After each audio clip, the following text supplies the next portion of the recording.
everybody, for another episode of the Double D Express with Dr. Doug, where I'm going to express my thoughts on toxic topics about pop culture issues.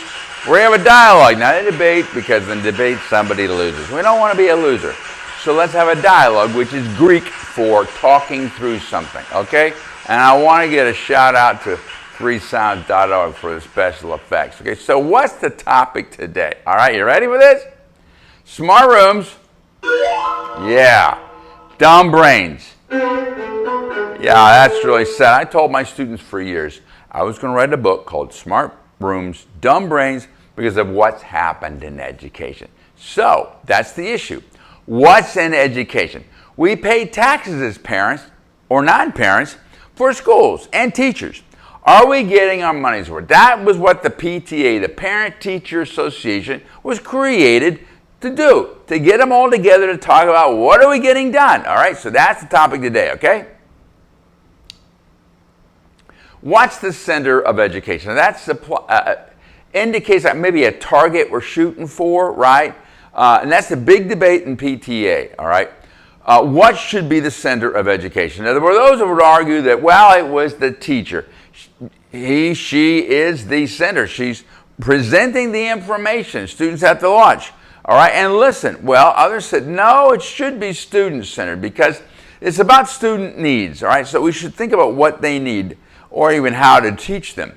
And then others said, well, it should be text-centered because that's what we're all learning from, right? That's the common denominator. But really, it's not mutually exclusive.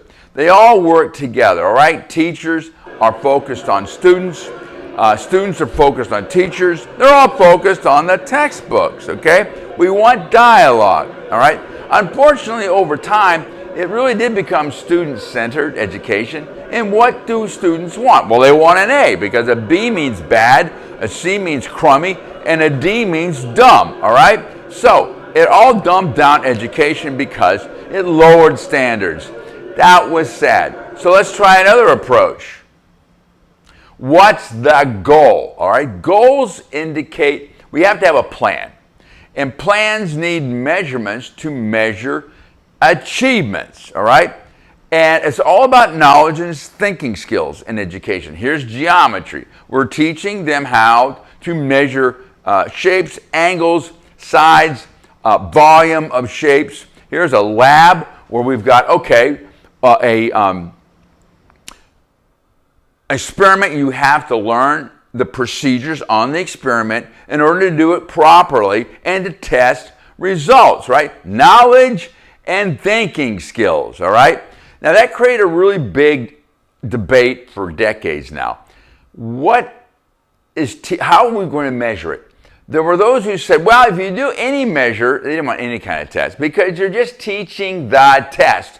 No, you're teaching to test the students, okay? When you're teaching geometry, you give them a triangle that they had to learn how to measure sides and angles, and you give them a question about it. When you're doing a lab experiment, you're teaching them how to do the experiment, and then you give them an experiment they have to accomplish, and then you can measure whether they are improving or degenerating, okay? There you have a measuring, a graph.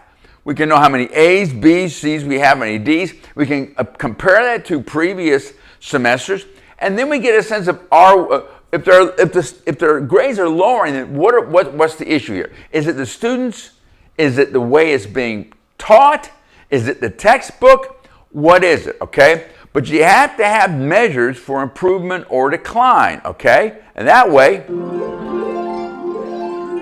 you have a beautiful outcome. You have to have measures.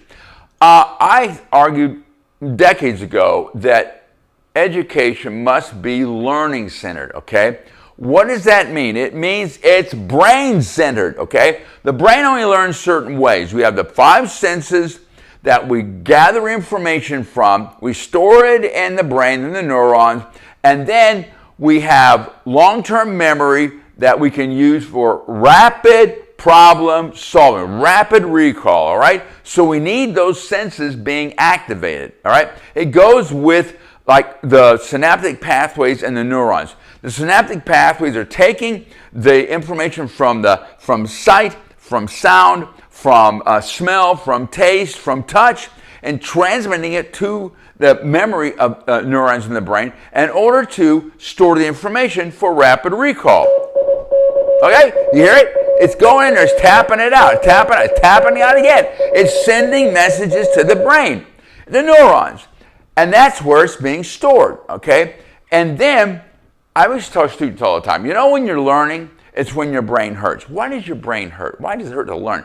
Because your brain is being forced with more stress to develop more synaptic pathways to then store the memory in more neurons for rapid recall for problem solving, okay? More harmony, success, okay? So that's where education must be. It must be brain-centered. You have to find ways of stimulating the senses of the brain in order to get it to store that knowledge. And the more you stress it, the more it develops synaptic pathways to store the senses and the neurons, okay? We can go with writing. It's tactile. You can feel the pencil and the paper.